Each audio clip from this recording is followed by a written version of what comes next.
ഏതൊരു വിശ്വാസിയും സന്തോഷിക്കുകയും കപടവിശ്വാസികൾ ബേജാറാവുകയും ചെയ്യുന്ന വിശുദ്ധ ദിനരാത്രങ്ങൾ, അനുഗ്രഹീതമായ വസന്തം പെയ്തിറങ്ങുന്ന പുണ്യരാപ്പകലുകൾ.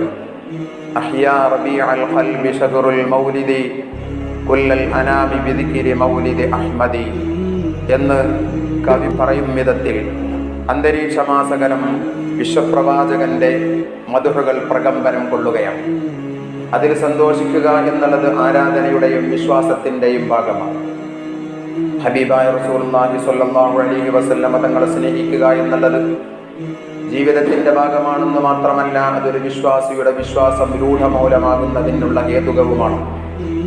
അതിനുവേണ്ടിയായിരുന്നു പൂർവികരായ മുൻഗാമികളൊക്കെ മത്സരിച്ച് മുന്നോട്ട് ഗമിച്ചതും